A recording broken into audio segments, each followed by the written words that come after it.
What's going on, everybody? This is your boy Tony Hadnot, aka the Nocturnal some Super Hadnot Bros.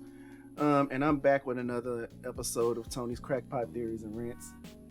I know it's been a couple weeks, and I'm trying to figure out a schedule, but I'm not gonna give you guys anything in stone because I know that right now I just can't 100% commit to it. The only thing I can really commit to podcast wise is Super Hadnot Bros, but just kind of bear with me. I do want to go ahead and get a schedule. I'm kind of trying to do at least once a week, but I'm just trying to fit it in where I can. I'm still trying to figure this part of the thing out, so just bear with me if you've been enjoying it. Speaking of enjoying, if you do love the Super Hadnot Bros podcast or the Crackpot Theories and Rants, and you want to kind of stay up with it, just go ahead and hit the subscribe button and make sure that you hit the notification bell so we can keep you up to date with everything that's going on with Super Hadnot Bros.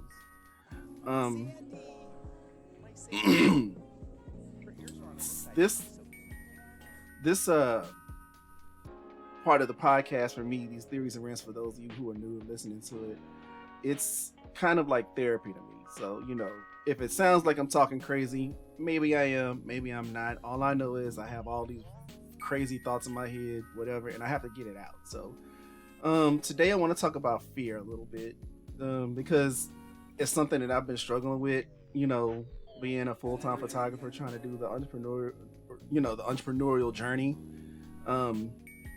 If you are a full-time entrepreneur, then you understand what the grind and what the hustle is really like when you're trying to do things on your own, right? It's not like having a 9-to-5 where you go out there and you have that level of comfort where you get a paycheck every week, every other week, once a month, a half. There's a sort of level of consistency with a 9-to-5. And I'm not saying that you can't get it as an entrepreneur. You can, but you kind of have to work your way up into it.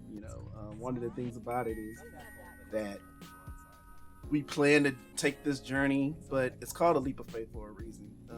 We can write it down on paper, which is good because it does help you build the confidence necessary to take on that journey. But at the same time, we all know that that's what's written on paper is what's set up for a perfect world, and unfortunately we don't live in a perfect world. So that's kind of what I want to talk about, fear, and how although it may be a negative thing, I kind of want to talk about like how we can really use it to our advantage, and how fear is actually very beneficial and a bit of a necessity to us. And I know it, like I said, it may sound crazy because it's such a negative thing, but just hear me out. So with that being said, I'll go ahead and preface you with what I think about fear in general, and then I'll talk about like why it is good for us. So let's go ahead and get into it. So I just want to start off by saying that fear is, it is very terrifying. It's relentless and compelling. It makes you believe things. It makes you believe really negative things about certain situations, about yourself, about other people, so on and so forth. It's a very strong thing. It's very powerful. It has a way of grabbing onto your emotions and taking them on a hell of a roller coaster ride, and it makes you cower. It makes you pull back. It makes you run away and hide, because it makes you kind of go find that place of comfort. When we are dealing with something that's unfamiliar, it can be a little nerve-wracking, and in order to try to avoid any sort of whatever negative outcome you see yourself getting into, you just kind of go back into your safe place, your comfortable space. Fear is the epitome of all things negative. Every emotional adjective is connected to fear by the root. Things like hate, anger, sadness, confusion, all of these different things that are negative in the world comes from fear. Fear is one of the main two emotions in my personal opinion, which the other is love. Love and fears, that's all we have. And then everything kind of just sprawls from there. It's something that makes us seem seemingly powerless. It can be very crippling. It weakens you. It brings you down to your knees, and it makes you not want to do a lot of things, or say a lot of things, or talk to so many certain people, or whatever the case may be. But like I said, what if I told you that fear was healthy? What if I said it was necessary? Again, I know it sounds crazy, but I also feel like if fear wasn't necessary, it wouldn't exist. So fear is a part of our life's journey. It's a part of us. It's a part of our emotions by design. It's there for a reason, you know. And I think people get the idea of fearlessness misconstrued, you know. But I'll get more into it. I was watching, and this person may not have come up with the, what's it called, anagram. What is it when you take the first letter of a word, you spell a word, but every word is the first letter of another word. I remember I was watching this one entrepreneur on YouTube. Her name is Noelle Randall. Shout out to Noelle Randall. But I remember watching something that she was talking about, and she said that fear is acronym. That's the word. She was saying that fear is basically the acronym of, false evidence appearing real. FEAR, false evidence appearing real. So what fear really is just basically you looking into the future and seeing all the things that can go wrong, you know, everything that can go wrong, like every single one of us deals with it. But the flip side to fear is that although it can be false evidence appearing real, in order to be able to deal with that fear, you have to be able to face everything and rise. Again, FEAR, face everything and rise. So if you really put those two things together, both of those things still come to the whole thing about, fear. But yeah, so talking about fearlessness, I think a lot of people think that when somebody's having a lot of courage, is like they're just setting their fear to the side and you're just going through whatever situation, happy-go-lucky, right? Like everything's gonna be okay. You stick your chest out, you're confident, and you just go face it. Truth of the matter is, when you face your fears, you don't even realize that you faced your fears. What you do is, when you go into whatever situation that is that causes you fear, like let's talk about like public speaking. That's like one of the biggest fears that a lot of people have. When you're dealing with public speaking, you always feel like you're on the spot, right? So you think that everybody's paying attention to you, which I guess in a sense they are. But truth be told, half the motherfuckers probably ain't listening anyway. The other half is listening, and they genuinely care to hear what you say, So it's one of the things where you just kind of have to just say fuck it and just go out there and just do it, But even in that moment, when you say fuck it, between the time that you decide that you want to go do this thing and the time you actually do it, even up until you're done, you're probably going to be scared as hell anyway, the entire time. The thing is that you can't let it show. You have to be able to have that sort of composure whenever you're dealing with fear. And I think that's why it works to our benefit, because, it's always going to be there. I honestly feel like fear is something that it can't be defeated, but it can be controlled. You dig what I'm saying? So, it's just, I don't know. I feel like, and it's all of us, me and myself included, when we all deal with it, but I don't think it's about the outcome. I think it's about how you handle the situation. And I think that's how you go about it. So once you do whatever it is that you're afraid of doing, that fear is going to be there until it's actually done. And then once you do whatever it is that you've done that you feared, you look back and be like, oh shit, it wasn't that bad. You know what I'm saying? So it's not like this big massive confidence comes over you. No, you're scared as shit while you're actually doing whatever it is. And then you realize that once you've gotten past it, it was like, oh shit, what was I scared of? So I think that's how it is. I always look at fear as like, just kind of envision like somebody walking on the edge of a cliff and then they step like one half of the foot over the edge. Like, scary as shit, right? It's a scary thought. But let's just say that with every step you take, that edge just goes out a little bit further and a little bit further with every step you take. But your whatever foot is in the front is not entirely on that cliff. It's always halfway there, because that little bit of fear just makes you be like, ooh shit, but you got that back of that foot still on the edge of that cliff. So with every step, that cliff is just kind of catching up with you. So it's kind of like the whole, living on the edge thing. And I think that's what the whole lot, is just be on the edge and just be able to, when you face your fears, it's just like when you're facing the fears, you have the fear with you.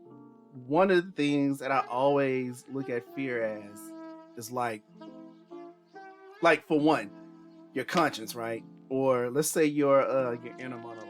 We talked about the inner monologue on a like much more metaphysical level on the podcast, where we said it was basically like hearing a voice from another dimension.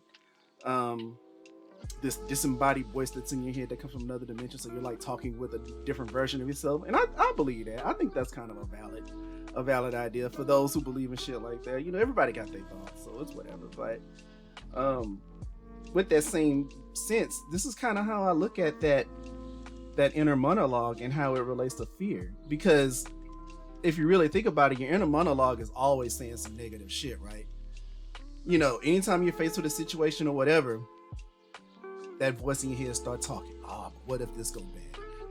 But what if I'm not able to do it? What if I embarrass myself? What, all these bad scenarios just kind of go through your head. So it's already like wearing you down mentally. It's exhausting you.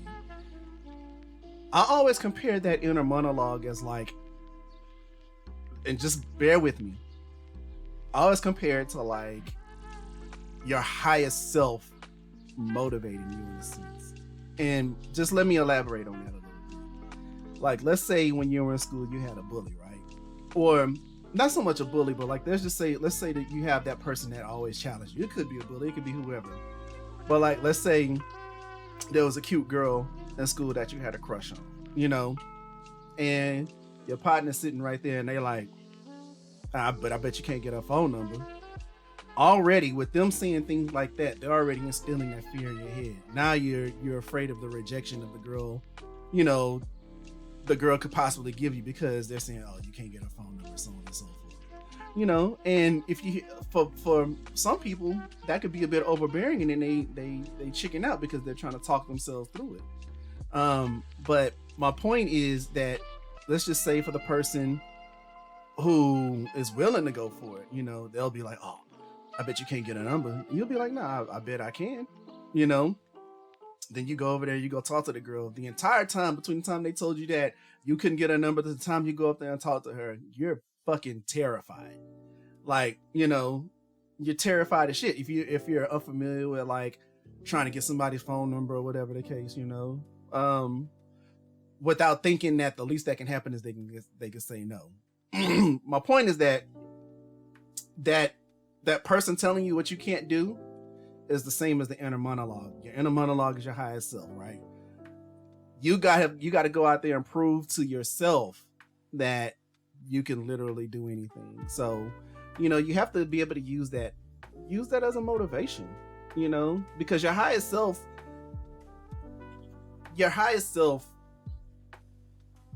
does reside within you. And it's there because if you have dreams, if you have goals, or if there's anything that you really want to do, that you want to do it. It's just a lot of times we have fear because we're afraid of not knowing what to do to be able to achieve that. So whenever there's something that we want to do, a lot of times we cower back from it because we're afraid of the failure. But I think the thing is that people don't understand is that, success is nothing but a bunch of failures that lead up to your goals. Because when you fail, you're like, okay, well, now I know not to do that shit no more. So you fucked up, you got back at it. Now you jump that next hurdle because you know now what to do, right? That's how you deal with fear. Is just fuck what the outcome is going to be. It's about the process to do it, because it's going to be the process that teaches you how to be able to reach your goals. And that's why fear, I feel like, is necessary. It's a motivator. You need it. Fear makes you strong. I feel like when you're dealing with fear, you're dealing with discomfort, and the best way to be able to get ahead and do anything that you want to do is to be able to live with that, to be able to live with discomfort. Because at the end of the day, when we find comfort, we don't go anywhere. We're complacent.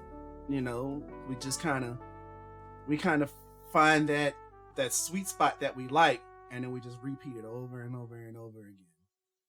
I'm not saying that's anything wrong. There's anything wrong with that, but at the same time, if there's more to life, there's so much more to life than probably what you're just doing. And hey, everybody does their thing. It's cool. You know what I'm saying? Like, there's no judgment. Everybody does their thing, but if you do want to kind of see things, do things, experience things, whatever the case may be, you have to live with a little bit of discomfort. You have to go there knowing that, okay, yeah, it may not work out, but at least I tried. Because I feel like trying and failing is better than not trying at all. You know what I'm saying? Because even if you fail, you still tried. So you just gotta be able to roll with it. You know what I'm saying? And just use it to your advantage. It's a beneficial tool. It's a motivator. It makes you just that much more stronger. Again, man, like, what's a challenge without what's success without a challenge? And a challenge is gonna put a little bit of fear in you. There's different levels of it, I think the other thing about fear that makes people not want to do anything is because fear is associated with risk, right? Especially like if you want to take like a leap of faith to do the entrepreneurial thing. That's a big risk. I'm not gonna lie. It's a huge risk. You're sitting here wondering where your next paycheck coming from, and how you're gonna be able to pay your bills and all this other stuff. You can't worry about stuff like that, because even if you do plan it, like, again, the plan is set for a perfect situation. In a perfect situation, I don't think there's a such thing. And if it does exist, it's extremely rare to be in a perfect world. But what I was getting at is that it is a risk involved. But let me tell you, life is full of risk anyway. Every waking moment in your life, you are taking a risk, right? Some a bit more calculated, some a bit more brash, some big, some small. But risk do happen, and I'll give you an example. I ain't gonna call it an example, but let's just think about some scenarios, right? You think that going outside to go check the mail is not a risk. No, it's a risk. It's just a very, very, very low risk, because you don't have to worry about any, there's a lower chance of anything crazy happening to you. But God forbid, I ain't trying to put this on nobody, but you can go outside and go check the mail and go get hit by a car. You can go outside and go check the mail and a drive-by shooting happen and you get shot. And then what?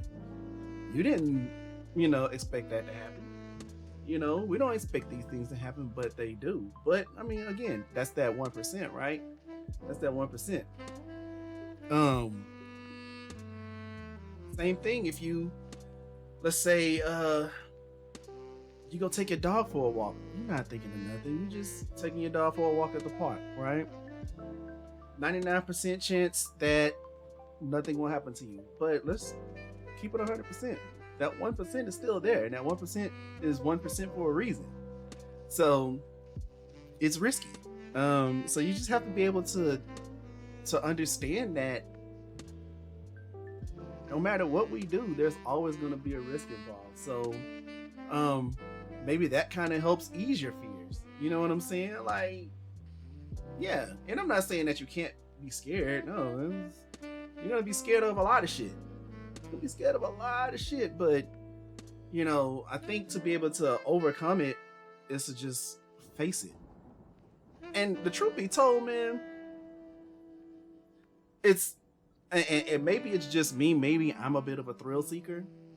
But it's kind of fun to just be able to just jump out there and face your feelings. And I'm not saying do anything drastic, but again, you just kind of have to learn how to be comfortable with being uncomfortable and finding some sort of balance within that. Because if you're too comfortable, you're not going to go anywhere. And discomfort, yes, there is a good chance that you could fail or something could go wrong. It could, but you can't kind of have to move forward. And this is something that I deal with this on a daily basis. I'm no psychology expert. or anything of that nature. I'm just going based off of my own experiences. I've been doing this entrepreneur thing for the last like 2 years, and it hasn't been the prettiest road, but I can honestly say that I can look back and be like, man, you know what? As far as long as I've been doing this, and I look back and just think about all the things that I accomplished because I put fear, not so much put fear to the side, but I just faced the fear. You kind of appreciate it a little bit more, and it does make you a stronger person. It makes you a wiser person. It just makes you more whole, as you go through these journeys and chapters and situations in your life. So, man, my point is this, man. I know that fear is a powerful thing. I know it's strong. I know it can seem overwhelming. But at the end of the day, you gotta live with it. Take that shit by the fucking horns and just like tell her who's boss. And this is coming from a guy who, deals with anxiety. I've been dealing with anxiety for the last like 20 years, but I don't let that shit stop me from doing anything. Yeah, because it happens. If you've ever had a panic attack or an anxiety attack, that shit could be scary as hell, and that's all because it's this big overwhelming feeling of fear that it starts to attack you, not only mentally, but it can make you feel kind of crazy physically. Your heart starts beating, you get these cold flushes, you get warm flushes, you get a little jittery, and your hands get, your skin gets a little clammy. It's not a comfortable feeling. But even in that, I can honestly say that I've gone to the doctor one time for that shit. They gave me medicine for it. I didn't like that shit. And I was like, you know what? This shit's all in my head. Fuck this. I'm going to deal with it. And, I'm not going to sit here and say that I'm 100% cured. I'm not. But I also know that when the shit comes on, I'm like, come on, bitch, let's go. And just deal with it. You take your time. You take a moment to just step back, breathe, get your composure together, and you get back out there. You fucking do what you gotta do, man. Because at the end of the day, life ain't supposed to be pleasant. Life is full of fears, and if you can't live with that, you'll be a miserable person. You'll be a very, very, very miserable person. So, yeah, again, man, my point in saying all this is that fear is not the worst thing.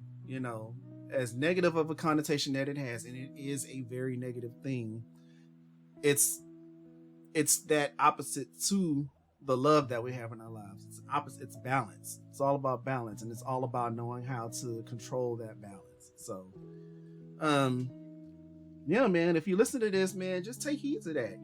If you like it, that's cool. If you disagree, let me know. You put it all in the comments, but it's really not all that bad, man. Learn to live with it and grow from that shit, man. So I think that's all I got on it, man. Again, if you enjoyed this podcast, if you enjoy the Crackpot theories, if you enjoy Super Hadnot Bros, be sure to go ahead and hit the subscribe button, man. It may not mean a lot to you, but it does mean a lot to us. Also, if you really enjoy the show and you subscribe to it, be sure to like it, man. Share these videos, put it in the comments. Hey, let these people know that I'm a crazy talking motherfucker, or let them know that I might be making a little sense. At the end of the day, it's therapy to me, and yeah, that's pretty much it. So I sure do appreciate you taking the time to listen to it. This has been your boy Tony Hadnot, aka the Nocturnist, and until next time, I'll catch you then. Peace.